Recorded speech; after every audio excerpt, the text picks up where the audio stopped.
Hi, guys. So, for what it's worth, I guess I'm kind of going solo here for a while. Jason's supposed to be here with me. Obviously, he got hung up on something. So, we are going to give this a tumble. Um, we'll see how it goes. And I'm keeping my eye on that ticker over there for what it's worth. So, I think without Jason, I may keep this brief. I'm just going to go for about 10 minutes or so. So, there's quite a few things that I wanted to talk about, Iran being an obvious one. We should say a little bit more about Ukraine.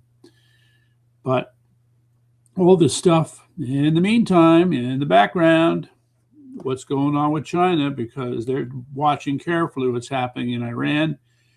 And they're realizing that some of their strategic assessments were just, well, dead wrong. Okay.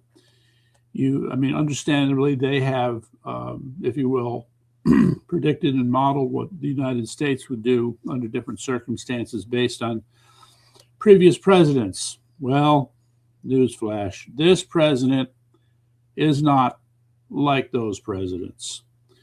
And this raises a very serious question for China. Now, let me just start with a hypothetical, a horrible hypothetical, but for whatever reason, let's just say all of a sudden Donald Trump is incapacitated and can't handle what's going on now. It has to be passed to J.D. Vance. Now, presumably, J.D. would be stepping into a role where it's the same advisors, the same other people in the room, and he's been a lot of meetings, and he's always been apprised of the possibility he'd have to take over at some time. Well, would he do the same thing? Would he have the same kind of guts when it comes to taking on a country like Iran? I'm going to start by saying maybe 80% of the time, but there might be some places where he's not going to be quite as inclined to go there as President Trump has. That's just my conjecture. But which are those 20% where he wouldn't go? Well, I can tell you he'd be tough on China. That I'm confident of. He'd see Iran through. That I'm pretty sure of. I guess my question then might be more to do with domestic policy. Would he be a more aggressive, for example, with the H-1B visa policy that's currently in place? I think he'd give it the soft touch, and some people would see a good reason for why he would do that. All this fraud that we're seeing in the Medicare system, yeah, I think he would stay on top of that too. I don't know. Hey, he was a Marine, so, he's going to make sure that the military is in good shape. Yeah, I'd have to think some more about this for a while. I think many people would just say the feel of a J.D. Vance presidency would be very different from a Donald Trump presidency. But would it be something that we should say substantially nobody, China would respect and back off from? Maybe. To some extent, how American foreign policy goes is going to depend upon how the Chinese conduct themselves. So, our sense, at least I like to believe that our sense is that China would behave itself under these current circumstances. But will they? You can be sure there's a lot of skullduggery going on in the background on both sides. That's to be expected. So, all right, I'm going to let that one go for now. The thing I just want to emphasize as far as Iran is concerned, the thing I was talking about last night, and I think Jason just wasn't quite jumping on it, is the issue of what I call home field advantage for Iran. They know their country. They have a military that knows the country very well. And they have spent a long time figuring out where to hide things, how to defend things. I will even go out so far as to say they've thought carefully about the best way to lay traps for Americans if we were to put our boots on the ground in Iran. Yeah, I think we know it. Okay, so there's not a big appetite, let's say, for going after the Iranians on our own.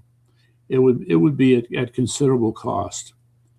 So, having said that about the military solution, another thing that hasn't been talked about is the Iranian expats in Europe, in other countries, the Iranian expats who have had a taste of democracy and know what it's like to not live under an Islamic thugocracy.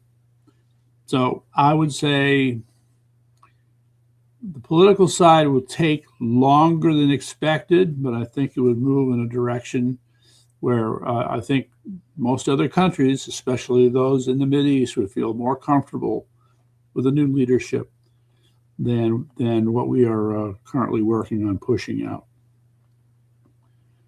Still, just to make the point, I said it before and I'll say it again, I think it would be a kick in the pants if we found out, for example, since the Iranians know that eventually they would lose, that they're following a playbook for wearing us down. And what's the best playbook for wearing down the Americans? Why, that would be George Washington's playbook for staging retreat after retreat after retreat to keep the British chasing them. And it definitely wore them down. So I think it would be funny in a sad way that if they find those techniques useful on the ground in Iran against America, should we go there? So anyway, another little tidbit that was mentioned has been that what did I want to say? The Kurds apparently bought or are planning to buy 50 Toyota Land Cruisers. So that's their army, that's their military equipment for now. But they're choosing what they think they need.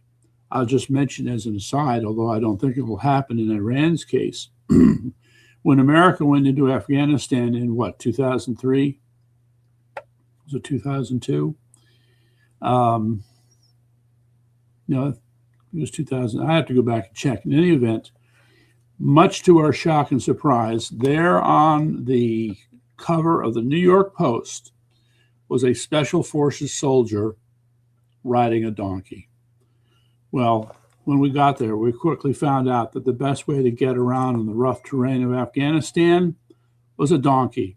Donkey was better than any mechanical piece of equipment we could possibly use. So, yeah. Okay, there he is. He said he'll be back at 9. I don't know. What should I do, guys?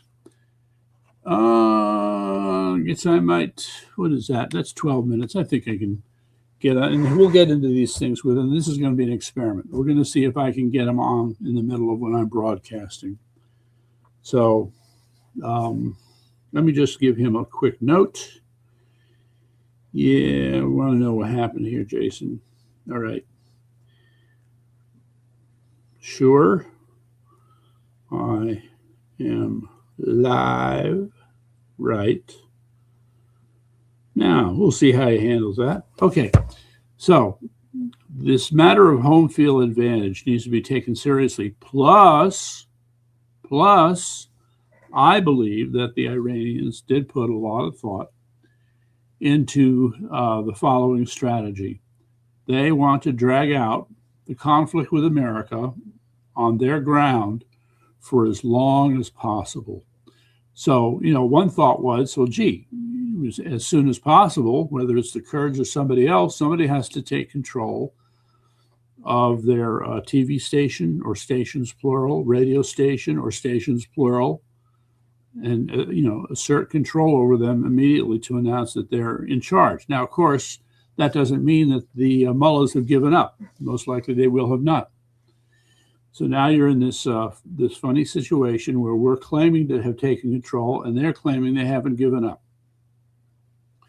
And we can keep pushing them, all right? Keep doing all these things, and they're going to keep saying, we do not surrender. We do not surrender. And it's going to be kind of silly because we would go about the business of setting up a new government, even while they say they haven't surrendered. It just becomes, in my mind, rather weird. So I'm going to keep the Oh, who's this? JKK. Oh, Jim? Okay, if that's Jim. Is that you, Jim? Well, let me know. Okay, well, we're trying again. We're at it again. What else can I say? And hopefully Jason will be with us in the next 10 minutes. Okay, so with Jason, I would hope to explore this concept of home field advantage in a very mountainous country. Okay, it's the worst kind for an invading force, as we well know.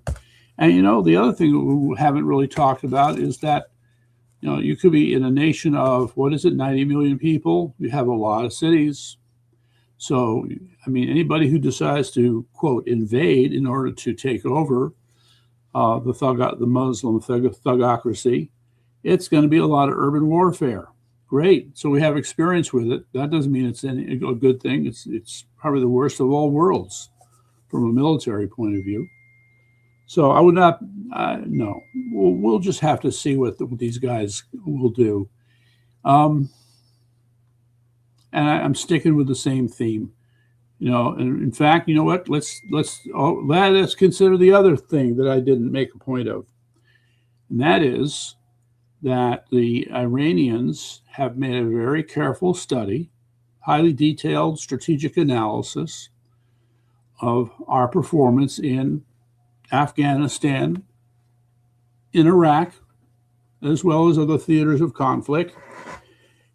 And they have made a very careful assessment of our strengths and weaknesses. And I will submit to you, dear audience, that one of those great failings was trusting the locals to work with us. All right. The Afghan folks put a lot of stock in infiltrating the forces that we tried to stand up in Afghanistan, and didn't work out very well. Unfortunately, we lost quite a few good people as a result of that simple fact. So we're in a very difficult position. I mean, I would say, well, I don't know. I'm not sure. Just going to say it. Or I'm going to ask a rhetorical question. How many of the Iranian expats who are in America, in Britain, in France, in other countries, have interacted with various militaries and intelligence services? How many? Because I would think that if you're going to recruit, quote, talent, that's where you're going to want to look, is in those areas, because those are the ones, at least you get some sense, there's a better than even chance that they'll work with you rather than against you. Yes. So this is another discussion that needs to happen. Now, just to make the point, the other, how was this put? There are experts who've been on Steve Bannon's War Room who have made some pretty negative and cautionary projections, and I agree with them.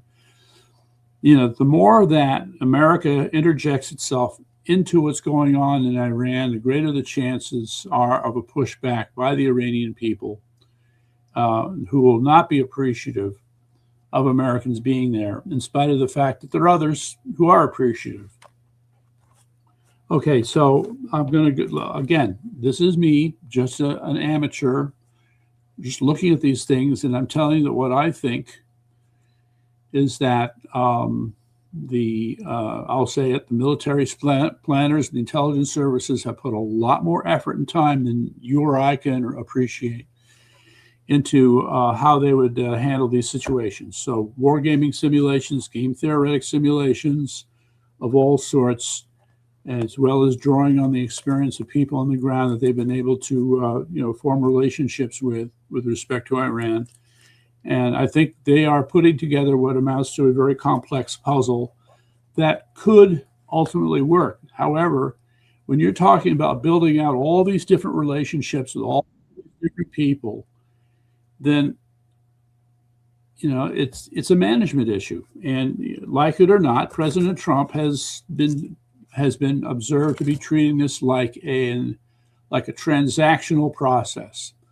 And so another word for transactional means not much of a strategy. Okay. And, let's just, if I may, a historical point, if I may. Okay. So back in the Cuban Missile Crisis, do you think that John F. Kennedy had a plan when he decided he was going to have to deal with the Russians, the Soviets, coming into Cuba? No. What they had was not exactly a war council, but they had pulled together, and it's a bunch of guys in the room with different points of view, all arguing with each other about what made sense. So yes, in a sense, they were building a consensus. And that's what they did. And it was, working there, building a consensus. I'm sorry, ladies and gentlemen, that is not strategic thinking. And maybe that's a good thing. Okay. So I think we find ourselves here in a similar situation. You've got a lot of people in the room with Trump, all arguing with each other. But in the meantime, in the background, there was all this work that was done years before in anticipating that we would come to this day. All right. So just imagine they're slamming their different studies and analyses down on the table, and they're arguing their case for one approach or another. This is going to be interesting. So where would I want to point to on this? Yeah, come on, Jason. I need you to get online here, buddy. The other part here I haven't talked about enough is, yes, I'm going to say it, Israel. Mossad. We know that they've been at it for quite some time now, and they've done their own planning, and they've been very effective at the things that they do. And there's been the accusation that Trump has kind of shut Netanyahu out a little bit more. Maybe he's being sensitive to all the criticism that somehow we're just Israel's lapdog. Who knows? But in the meantime, there is some coordination going on, just like behind me there. So, Michael, you're doing a good job there, folding the laundry. Yes. I forgot to take it out last night. Yeah, that's okay. Well, we know about that. We certainly know about that. So, in any event,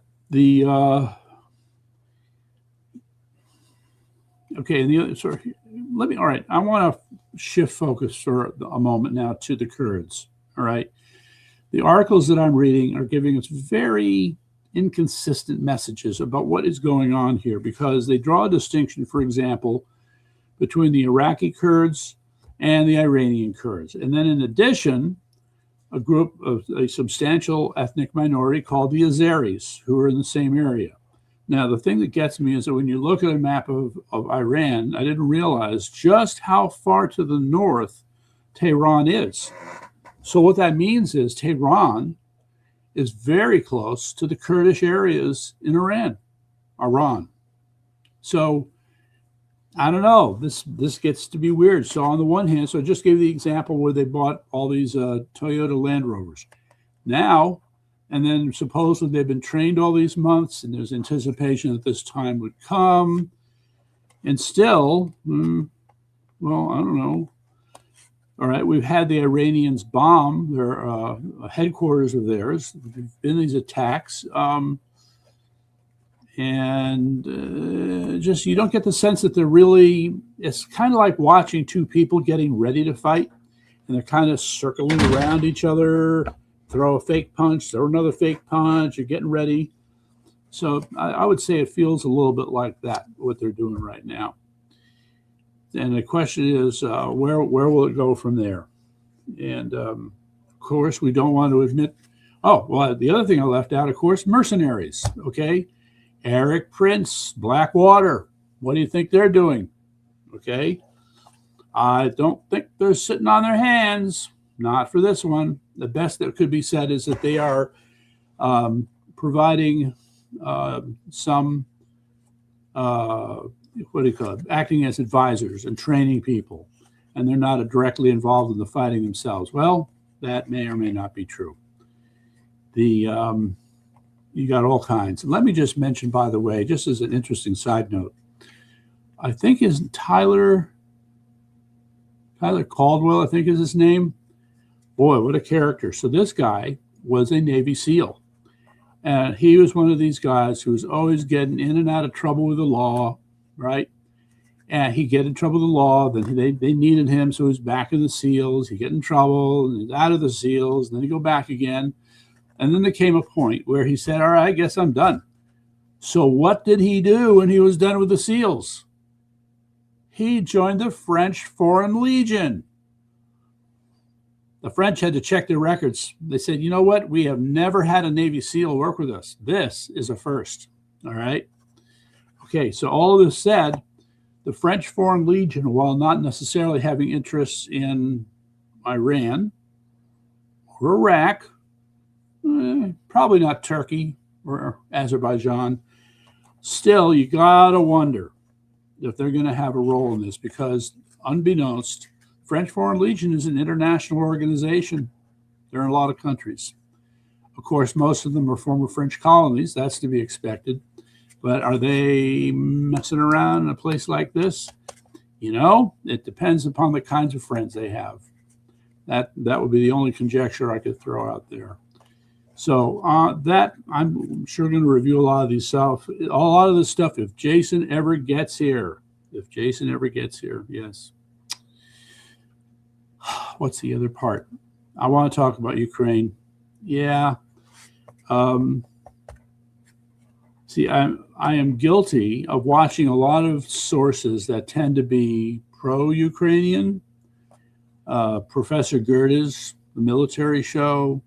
Joe Blogs, there's another one, Jay something, and if there are a few others.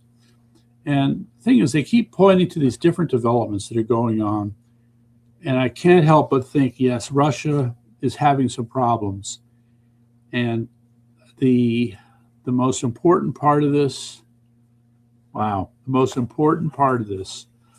is this difference in mindset between the Russians and everybody else when it comes to how they regard their troops. So if you have a country, and here's the problem, ladies and gentlemen, the point really needs to be made. The Elvira Berry is a person I like to refer to here. She does a really excellent job. Elvira, ELVIRABARY.com. Dun, dun, dun. And so she's a Russian expat. She lived in the Soviet Union, came to America, lives in Los Angeles, loves to write, so she's publishing a number of novels. And so she shares with us her intimate understanding of that which constitutes Russian culture. And it's quite remarkable, actually. The most disturbing part of this I was about to say is that you could say it's because of the climate, the Russian winters, okay, the starvation they've had to go through many times and other issues, that the Russians are a, quote, very tough people who will tolerate a lot of suffering, but they bring it on themselves. They don't have to treat each other the way they do, but they do, and it's a matter of pride. So, for example, if a mother loses her son, it's a tragedy, but it makes the mother a hero. Now, it's kind of similar in America, but in Russia, there's a difference there. There is a distinction that is borders on the profound, I might say. So that's not going to change, all right? So we can sit here and complain and say, my God, what are these people thinking? They keep sending the young men to die wave after wave, and they're going to keep doing it. They're going to keep doing it until there ain't nobody more to send, all right? They can try and pull all the mercenaries from foreign countries they want, which ain't going to get them much.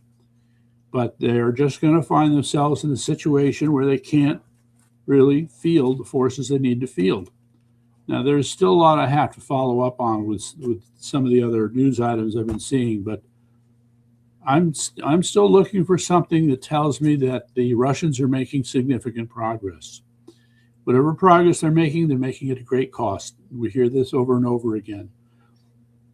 Ukrainians, on the other hand, are doing everything they can to minimize the loss of manpower. And this brings us back to another point that I wanted to make, which is, how do I want to characterize this? I don't know, give me a minute here. I got to pull this together. When Iran and Iraq were fighting with each other, all right, you had a large country, Iran. There he is. Okay, it's about time you showed it, dude. All right. Good evening, everybody. All right. Yeah. Well, I'll tell you. Well, you told me 9 o'clock, sir. but then I came back and restated 8:30. I know. By that time, I had tried to. I did what is known as a Saturday siesta. Right. Saturday evening siesta. Okay. So yeah, it's a beautiful thing. But now we're here, and I'm not going to interrupt you. You guys keep going. We're going to go live on Facebook here in a minute, though. guys. And here we go. 3. What we're loading? Excuse me. Oh, now we're going live. 3, 2, okay. 1. And hello, everybody from. Sorry, we're a little bit late, but we're here from Common Sense News and Entertainment. Jason Douglas along with Court Rotnowski. Mm-hmm. And we're ready to roll. What are we talking about at the moment? All right. Really interrupted. So I spent a lot of time yammering on about Iran and related issues. So I don't know if you want to go back over that again. We could. You want to throw in your points? We need to clean it up. Really, I don't want to repeat things on people, but we need to clean it up down there and get this thing done. Unfortunately, in the 21st century, you got to wrap up wars in weeks, not years and months anymore. So I think that's really where we're at.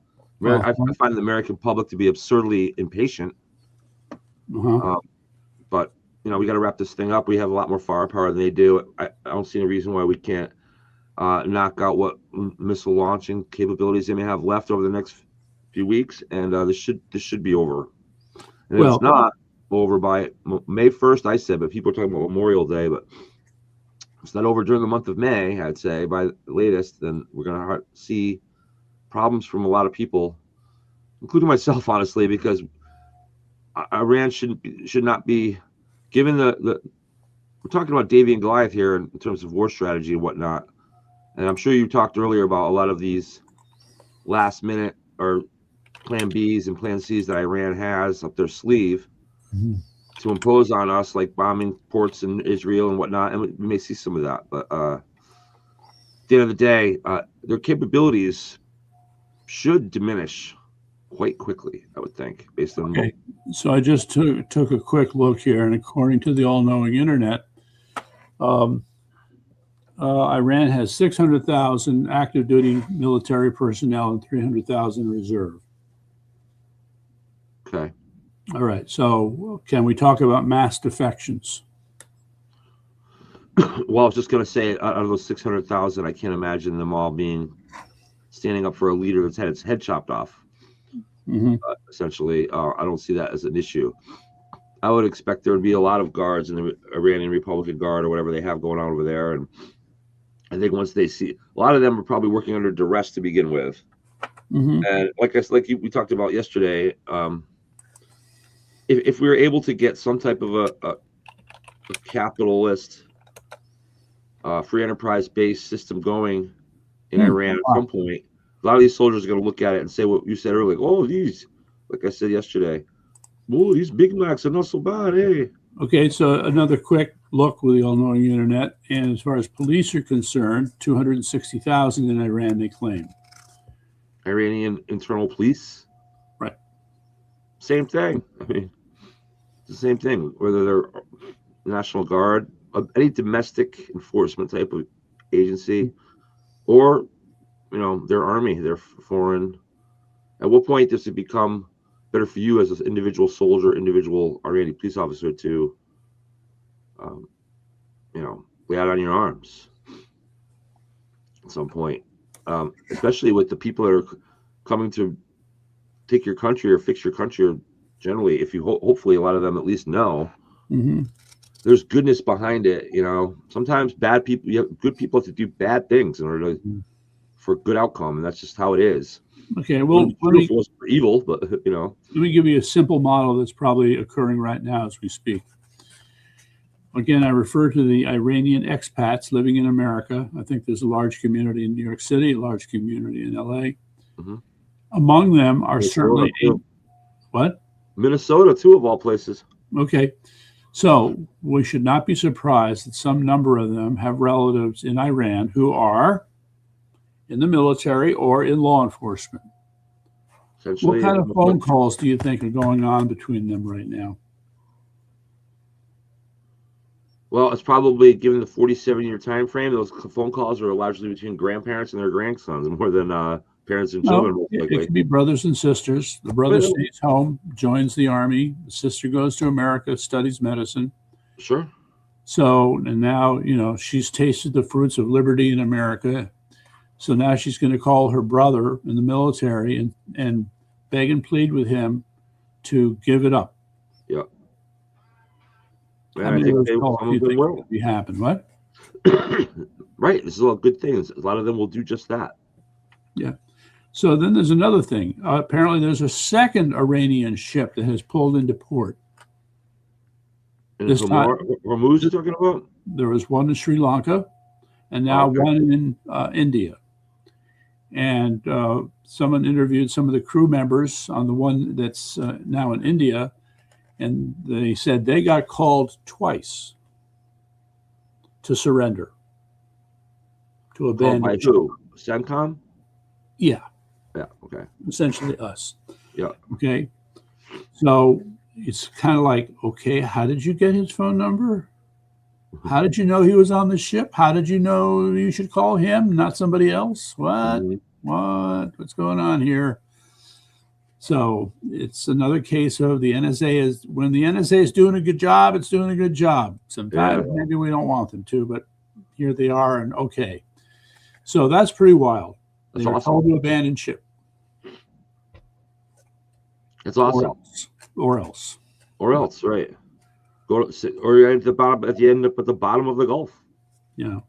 There was another repeat going back to the two things, going back to the Iraq war, as I am told. Let's say it's the CIA, had the cell phone numbers for every single Iraqi general. That doesn't surprise me at all. And gave them a call. I think Gave that them a call. You might want to think about surrendering. it's if you think back to World War II, it took 2 nuclear bombs to get the Japanese to finally give up. Mm-hmm. So Yeah. and they're even they were then. behind a warrior. The mentality behind the no surrender in Japan was not really, well, it wasn't particularly religious based. It was more on just warrior. The Japanese, the samurai warrior was almost like a god to them. So the Mhm. warrior mentality and the religious mentality almost went together. Well, Here, it's more of a, it's not so, I mean, obviously they think of themselves as warriors, but it's more of a theology, as sick as it is.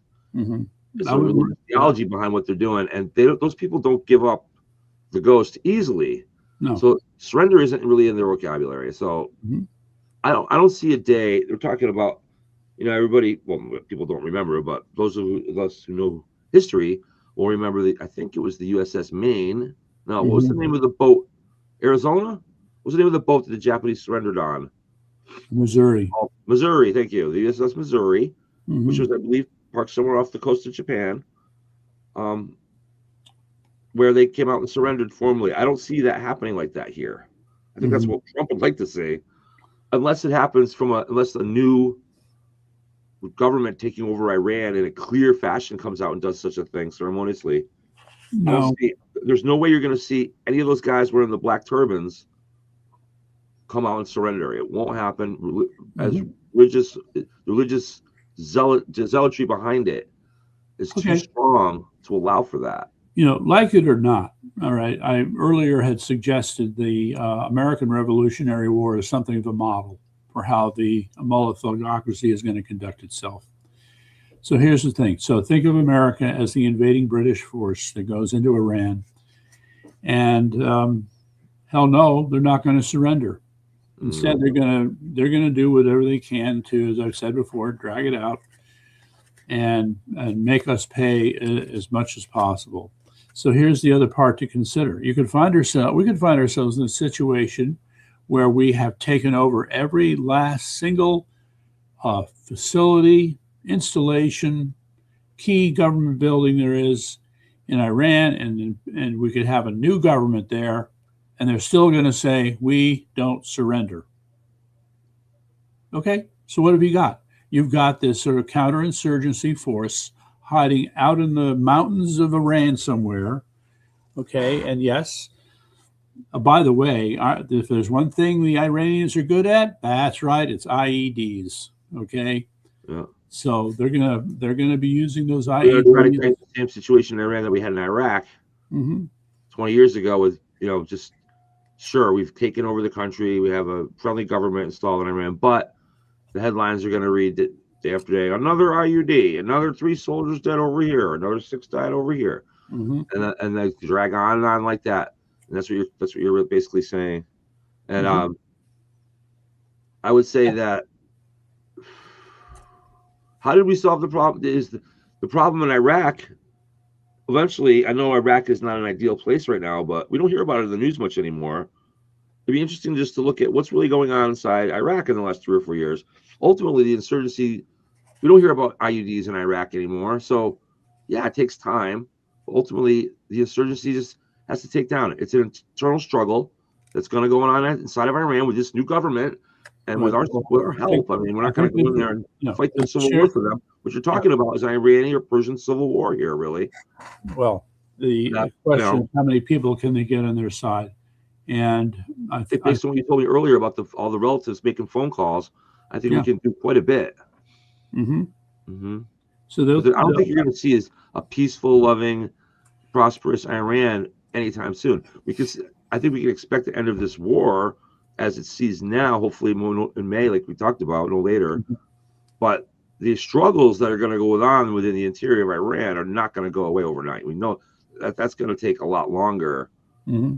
And it's going to involve a strong internal police force with the right ideology, without this zealotry religious ideology in mind, to enforce the laws that are created by this new government within Iran, just the way we did here after the Revolutionary War. Mm-hmm. So it was like Shays Rebellion, right? Shays Rebellion. Those of you who don't know, well, right? Bad choice. The Iranians are not big on alcohol. Just saying. But the analogy is the same geopolitically, though. So there's going to be insurgencies that don't like the new government in Iran, whether mostly for religious reasons, but also for economic ones. Those people just have to be far outnumbered by common sense Persian patriots. Oh, you used the phrase "common sense." How interesting. Because common sense in Iran apply. Common sense does not have borders. I believe in borders, but guess what, Court? Common sense does not have borders. We can talk about open borders when it comes to common sense because that crosses the borderline. Well, I think it's a fair question. Can we expect any of these mullahs to develop, quote, common sense? I mean, no, not the mullahs. Yeah, because in France, when the French Revolution occurred, how many of the bourgeoisie that they hung would have come aboard and helped the new peasantry government? The woman that told them to eat cake? Which one? There might have been one or two in there. I don't think that was in the makeup of the French peasantry to do that. Mm-mm. No. So, and I think I don't think any new government in Iran cannot include the influence or power of any of the old guard there, unless they can. The vetting process behind that must be pretty strong. And now, it doesn't mean there shouldn't be some crossover because of the problem is knowledge. Yeah, like you said, who's going to run? Who knows how to run the cockpit, right? You're thinking, right? All you're doing right now is thinking of those old guys with the beards. They had the funny turbans. Yeah, those guys got to go. Okay. But the ones right that circle right underneath them, there may be some good people in there. No, au contraire. I think what you're going to find is the people in those so-called lower circles are at least as strident in their ideology as the leaders. Okay, then. And then they're not a little crossover. That's my point. Very little crossover should be allowed. It's going to be a difficult process, not unlike what we are going through in America with the deep state. Okay. We've managed to root out some of them. That's correct. We've got some of them out of the way, but there's still enough of them to gum up the works. But the difference, there's one difference. We can't just bomb the buildings here like we do there. We're able to go in and physically take care of a lot of the infrastructure, which makes it a lot, even in the age of the internet, makes it a lot more difficult for a rogue government to continue its ways with all the infrastructure destruction. we're just going to have to see. You know, I'm inclined to look upon the Iranians as, quote, resourceful people. Sure. And when they're thrown back on their heels like this with no prospect in the near future of they're getting anything back, they're going to adapt and they're going to get pretty creative. I agree. I have all the faith in the people of Iran to rise up and create something better for them that was there before. Yeah. It's certainly better for us. So I really have a lot of faith in that. As long as we don't back away, as long as we don't, I don't think Trump will do that. All right. Well, I mean, I don't care about the polls right now. All right. So I wouldn't call this a thought experiment, but why don't we just conjecture here for a minute? Let's do it in 2-week increments. So 2 weeks from now, 4 weeks from now, 6 weeks from now, where do you think we're going to be? So let's start with just 2 weeks from now.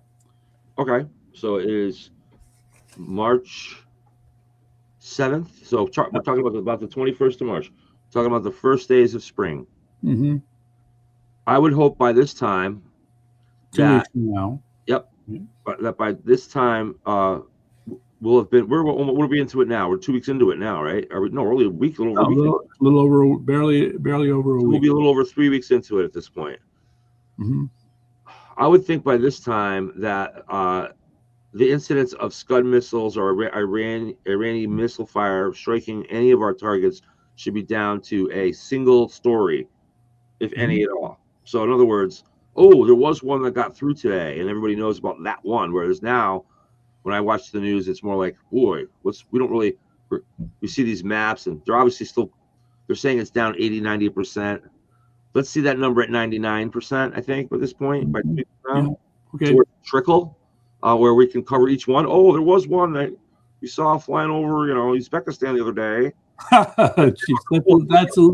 That one definitely headed out in the wrong direction.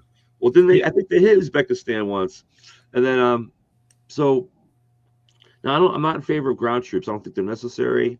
Mm-hmm. If you want to train a group of able-bodied and strong Kurds to go in and do some things that need to be done on the ground, fine. But I don't think American troops should be on the ground. So I would hope 2 weeks from now that's still the case, that we don't hear about. I think some of the articles we're hearing about Trump wants to bring in ground troops, I think are probably bull. I think Trump, obviously he's not going to rule that out, but I think he sees that as a last resort. Okay. As a plan C or D even. All right. So that's 2 weeks from now. We don't see any. We're still not seeing any real American ground troops on the ground in Iran. I think when you're talking about the Iranian people, I think just the symbol of having American uniformed officers in Iran at all is not a good idea. I'll agree. Yeah. So hopefully that's still the case in 2 weeks. All right. And then other than that, hopefully the ports and any major allied targets haven't been hit. And then also now I know I'm hearing that we are. Whereas when this thing started, it was pretty much the United States and Israel.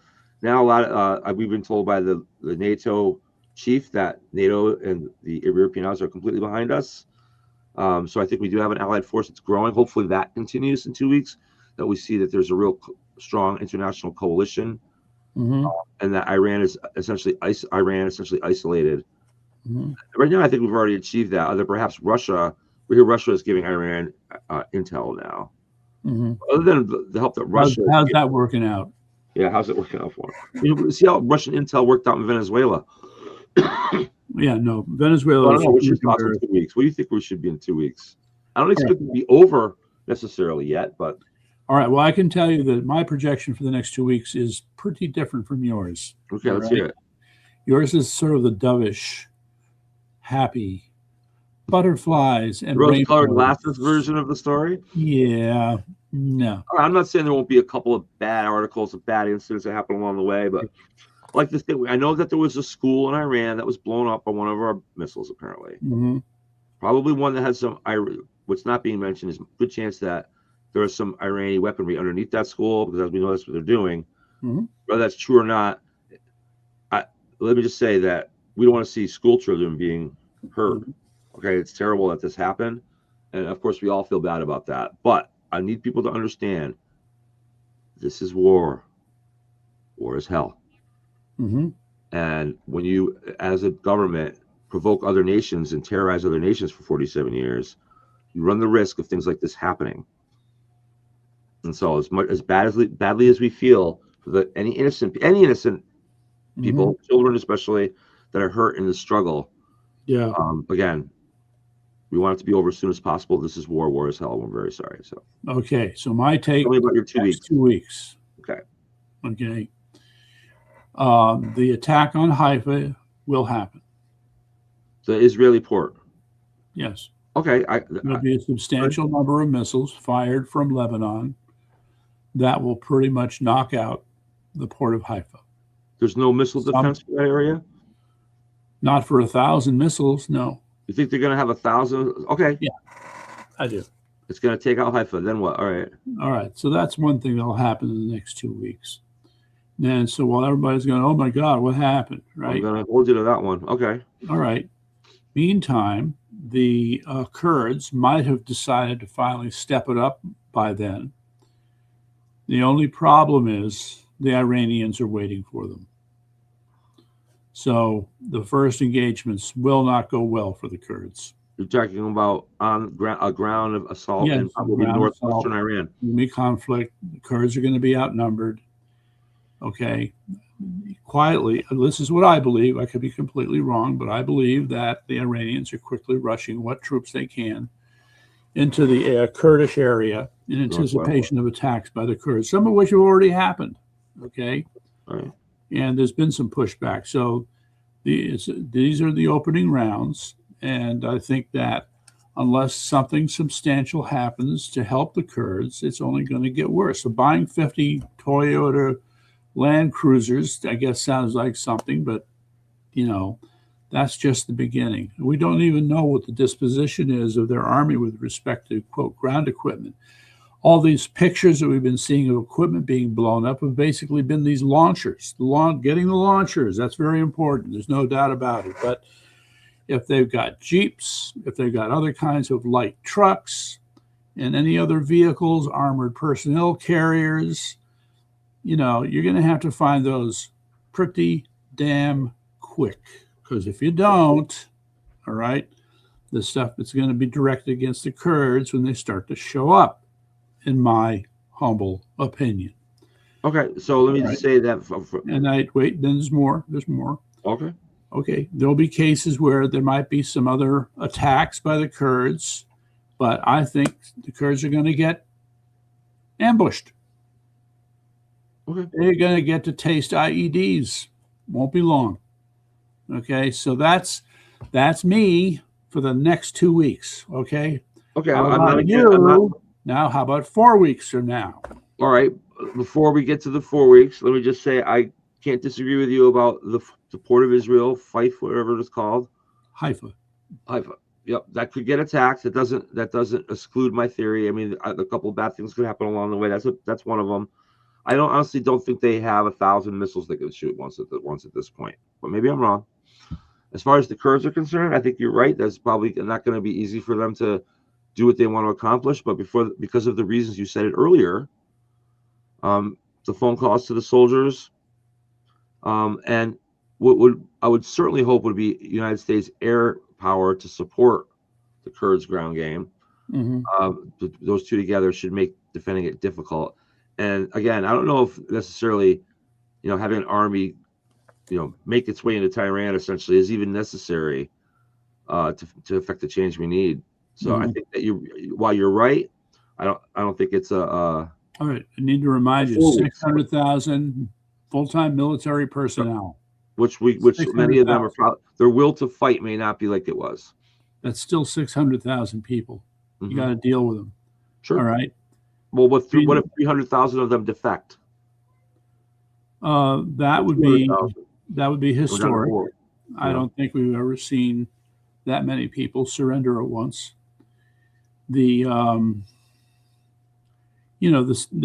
So the point is that there will be a sense as the conflict unfolds which way it's going, and I think militarily we're not too far off by suggesting that we could find that.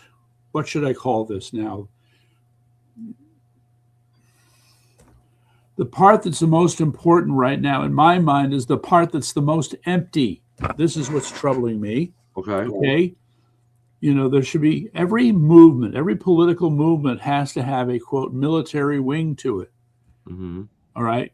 There's no political movement and there's no military wing to the political movement that doesn't exist. You mean And in somehow Iran? they're supposed to take over Within Iran, you mean? within Iran. That's right. And will they show up in the next 2 weeks or 4 weeks? All right, I'm going to put a time limit on this. Let's put it that way. It's kind of like the Americans are trying to hold up a wall before it collapses. And if we don't find other people rushing to the rescue, I'm just going to pick 2 weeks randomly. If we don't see substantial domestic support and action from the Iranian people within the next 2 weeks, this whole adventure is fucked. In my humble Okay, so opinion. now okay, this is gonna get it to the point I've made many times before. I'm gonna make it again. Just last fall, we're talking last fall. We're not talking 1980s, 1990s. We're not talking 5 years ago. Even we're talking last fall. We had 32,000 people mowed down in the streets of Iran that were protesting their government. 32,000. Remember, hold on, slow down. Remember that those people who were killed not by fellow Persians. They were killed by Arab mercenaries who They were didn't killed by care mullahs and their armies. Okay. Right now, unless last fall when they killed all those people, they killed all of them, and there's none left, then there must be the ones that survived that are now ready to come back into the streets that would presumably be safer to come back into now that so much of the infrastructure of Iran has been destroyed. And if we're suggesting that we still have 600,000 armed Republican Guard over there, or whatever they are, I mean, that's sort of a base. I mean, our airplanes are pretty much missing everything then. Yeah. We must be missing all our targets then. If there's such a huge standing army left, I find that hard to believe that we have 600,000 strong Iranian army guys. I think their whole shithouse has been blown to smithereens. And if there are thousands of guards left, they're probably most of them in their own homes right now. And the ones that are out there attempting to fight for a leader that doesn't exist anymore, that's been decapitated. So Okay. I think that now listen, there are probably a lot of strong insurgent militant people in Iran left. They're going to make things difficult. There's no question about it. But I think in 4 weeks from now, you're going to see what you're talking about. You're going to see people inside Iran starting to form a coalition, and starting to put things together. They're going to need our help to do it. But I guess if we had so many people just a few months ago ready to die for this, and where are they all now? They're all gone. There's none left. We're not going to. So step up now that we're finally doing this. Okay, again, from the all-knowing internet, as of early March 2026, reports indicate that over 200 senior Iranian military leaders have surrendered to Israeli commandos and Mossad in Iran. Okay, and then in addition, an estimated 3,000 Iranian soldiers and operatives have been killed. Okay. So right now, that's pretty much a drop in the bucket. Let's just take the officer part first.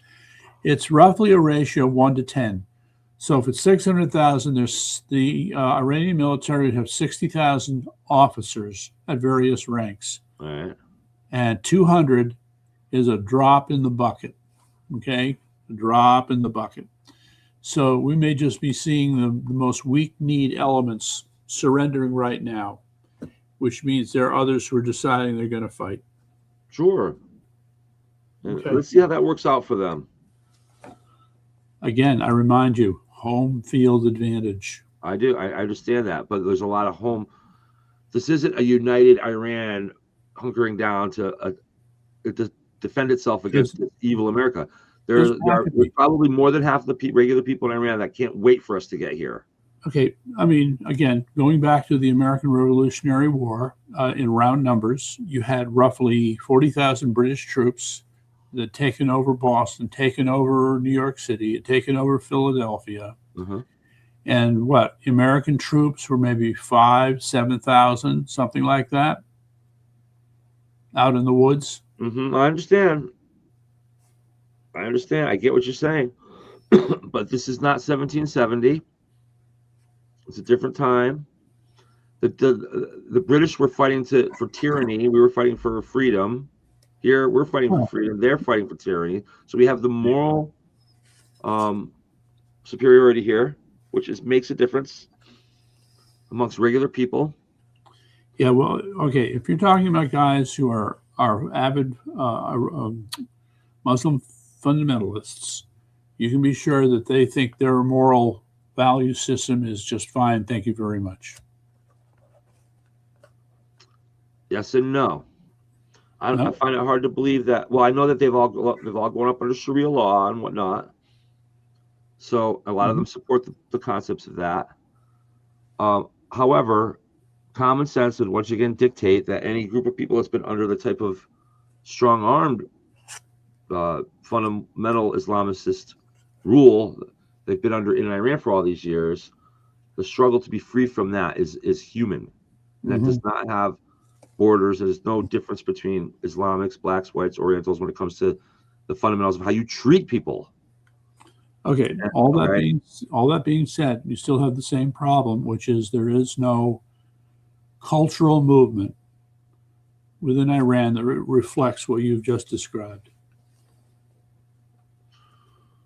We don't really know that, though, do we? We would hear about it. Enough of a movement to put 32,000 people on the street last fall to be murdered for it. So there is something going on. So understand that what these people are doing is they're reacting against the thuggery that's being inflicted on them by the mullahs. All right. That's not the same thing as having a movement you believe in and then fighting to see it prevail over the existing government. No, but when you just protested against these mullahs and then had many of your people murdered for it, and then just 6 months later, or not even 2 or 3 months later, you have an outside force that has the same goal as you did to destroy these mullahs coming in, that would be the time to come out again if you can, unless they've wiped out so many people last fall that there's none left. Yeah, what you hear the experts talking about is how this is such a politically delicate situation because Americans coming in and destroying things and being violent is going to turn off a lot of Iranians. And we could find people who would normally not ally with a thugocracy. Now they're going to ally with it because they see a common threat. So let me get this straight. What you're saying is there's a large number of idiots in Iran who have been under this mullah. They hate this mullah. Now they see an outside force coming and destroying the mullah, but now they're going to side with the mullah because they don't like the buildings being taken down. It's the sense that they're under attack by a foreign invading force, okay? And it's very easy to name that foreign invading force. And to make it even worse, you would have at least two groups that they also despise. That would be the Israelis, and I'm going to say it, well, actually more than two. You've got the Israelis, you've got the Kurds, and you've got the Azeris in the north, okay? So apparently there are more Azeris than Kurds in Iran, according to one person. But when you put the Azeris and Kurds together, they make up, boy, I've got this right, a quarter to a third of the population is these two groups. Well, 50% is Persian.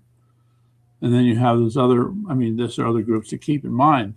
But you get the sense now that it wouldn't take much to suddenly create this climate of murderous conflict between people who haven't liked each other in the first place.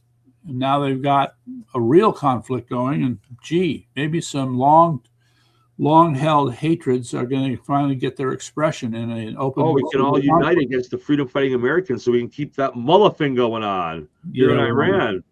Again, I guess common sense is something that just isn't for everybody. All right. Well, you can point to an ideal like common sense. And again, economic freedom, political freedom, which are universal concepts. Okay. When you identify strongly with a particular group, whether it's Persians or Azeris or Kurds, Persians. Common sense means nothing. Well, I guess I resign. Okay. Then we should just finish the mullahs and get the hell out of there and let the wherever it shakes out. And Well, just tell them, look, if yeah. you're going to put another mullah up, we're just going to bomb you again. President Trump has almost been saying as much. Yeah, Right. I'm with him on that then. All right. So let me just take another quick journey here into internet It's land. going to bomb you again. That's all. Whatever you decide to do in Iran, you go right ahead. It's up to you. But whoever it is, better not be a threat to the Western world. And if it is, we're going to go in there and bomb you again. If not, then you know what? We could probably work together. Probably help you guys get rich in Iran, actually. So that's really the position. Let's wrap this thing up by the 1st of May. Yeah. Here, let me just take And this get one. the hell out of there. I think this article has already been around. This is from the Washington Post. A classified U.S. report doubts that Iran's opposition would take power following either a short or extended U.S. military campaign. Okay, that's from the Washington Post. And the most reliable source of information we have. it's from the National Intelligence Council. Okay, so they're just reporting on the National Intelligence Council. Or what one person in the National Intelligence Council came out and told them. So anyway, you know what? I'm going to send you the link to this, and you get to. I think the view is the pessimistic view, and I think I understand it because whenever there's a war, pessimism certainly will come out. But I'm going to choose to be optimistic here. I think the people of Iran will come together, and we'll do the right thing. I think this for so long. I think there's a time limit to this. Sure, definitely a time limit. I'd say May 31st is mine. Yeah. I'm talking about for the United States military taking hits. In terms of getting Iran fixed and Iran as a friend again or whatever, that may never happen. You're right. It may never happen, or it may take years for it to happen. Hopefully it will happen in time, but it will be a struggle. It won't happen easily unless we go in there and force it, and that's not the way to do it. Okay, well, there is another element I didn't bring up, which I think could change my outlook on this. Okay. And that is if you get a sufficient number, and that's the key, a sufficient number of defectors from the military, officers and enlisted, all right, then I think you can look at something that's a domestic force that will be, the leading the charge against any sort of counterinsurgency. And But that will buy us time. Right, and I think that the phone calls from the relatives and the things like that will help in that area because again, I'm sure don't want to live a life of peace. I mean, this constant anger, this constant fighting. If I'm a regular or contemporary, let's say I'm an Iranian guy and I'm growing up in Iran, I've carved a niche, I've got my own independence in Iran. I'm hearing my government constantly talking about driving Israel into the sea, no more Israel, no more death to America. And all these, of course, my people around me are suffering economically here in Iran. And at some point, there's got to be a lot of people saying, why is our government so focused on destroying this Western world? They're so much stronger than we are, and yet our people are suffering here in Iran. So there's got to be enough of a force surrounding these, again, common sense things that for all people that would hopefully do what you're saying, cause enough defections, enough common sense to come about to create enough so that we don't expect the people of Iran to suddenly want America to take over their country. That's not it. But I'm sure there's enough of them that want to see the people of Iran do better than they've been doing for the last 47 years. And this is a way for that to happen. And so hopefully there's enough of them to take advantage of that here now. And while we're here, while we have our attention on this, because I don't expect American troops to be in Iran. I don't think Americans should be involved in Iran's internal affairs any more than is it as much as to protect our own national security. Okay, so that's why we're here. We're not here to save Iran, really. We're here to throw out another one using the Revolutionary War as a model. Would be an imagined convention where delegates from all different parts of Iran are sent to meet in this one place, and they'll have their own version of a constitutional convention. Within reason, not just like that. So you're gonna some type of representation of the people in Iran, yeah. Right. In the American Constitutional Convention, one of the basic problems was that the little states distrusted the big states. Right? Yes. All right. And they figured that the big states would lord it over the little states in terms of laws and their economy and other fine things. Which makes the Constitution, why the Constitution is such a brilliant document. Okay, so in the meantime, this imagined Iranian constitutional convention with representatives from all around the country are going to be there more on the basis of cultural differences rather than, say, regions that are bigger than the other. And as such, the terms and conditions for that constitutional convention could end up being a lot more complicated because we're talking about history, we're talking about cultural memory, we're talking about people who don't trust each other trying to come to terms on something in a land that has a long history of grudges. Sure. Well, that's for them though. That's something that the United States cannot fix. All we're there to do is to make sure these different groups in Iran, the ones that want to destroy America, goodbye. Destroy that. Otherwise, you do whatever the hell you want in Iran. You can come up with whatever situation you want. I would suggest if you don't trust each other and you have different cultures, just try live and let live. Try that. All right. So speaking of live and let live, I'm going to make a quick shift here. We've been at it for a little over an hour. At least I have. Yeah, I'm going to go. Yeah, okay. We can wrap this up. Anyway, so I did mention on that list I sent you a book. Do you remember the book? I saw the book, but I don't remember it. Tell us what's going on. Oh yeah, yes. The Death of the Republican Party in Connecticut. It's a Who's real the author of this book? His name is Thomas Becker. He's a lawyer, and it has a PhD too, but what I don't know. Is he a Connecticut attorney? I assume he's a Connecticut attorney, right? Yeah. So here, there's a bio. It's pretty good on him. Let's see here.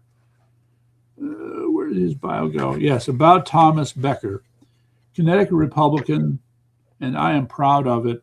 I have always been a Republican, will always be a Republican as long as the Republican Party stays true to its principles, which are authentic for those who want their own freedom and for those who do not want to deny it to others. Those that do not want to deny it to others. Are you Democrats listening? I don't think so. So then he says, I've lived in Connecticut my entire life, and I love it here. The state of Connecticut has been good to me in many ways, but in recent times it's been difficult and painful for all of us. Many of our Republican brothers and sisters have given up or gave up on the Connecticut dream and moved out of our state. They became disillusioned at the prospects for success and gave up on the notion that the state could be red again. And it goes on. But let's see here. I got the copyright date on this is 2021. So this came out 5 years ago. Well, I've been saying that we need lawyers with balls here in Connecticut, and so I'm actually gonna track this guy down and talk to him. All right, so it's Thomas Becker. Thomas Becker, Esquire. Yes, Thomas S. Becker. It was S. Becker. Thanks. That's a common name. And he lives in Avon, Connecticut. All right, that's only 30 minutes from me. Okay, so let me know if you get lucky. I tried to track him down myself and didn't have much. I'm even gonna stick that one to the side of my CPU. Yeah, and just to rattle off on my CPU. All right, so certainly there is a long addendum to write to this book. It's more like the slow death of the Republican Party in Connecticut. I got a feeling that some of the predictions, if he has any predictions in this book, they're probably pretty spot on 4 years later. 5 years later. Well, I'm just going to rattle. Well, here, you can bear with me. It's a fairly detailed table of contents, I have to say. Okay, so the last one, of course, is the groundwork for a Republican success plan. And I guess there's a Connecticut Republican Party constitution. I did not know about this. All right, there I'm sure it's been altered by Ben Proto by now. Yeah. Let's see. I'm looking for any other things here. So, all right, yeah. So let me just go through this. So on the very last part, for about 10 pages, he goes on about technology, the environment, family development, recruitment, young people, gun control, election fraud, racism and second unions, immigration, economics. Okay. So okay, so he's trying to hit all the details here. But I'm going to be coming back with something. You might want to mention Project Red Hawk to him. Okay. So anyway, yeah. Okay. So there you go. All right, we'll call it. We're gonna call it for tonight.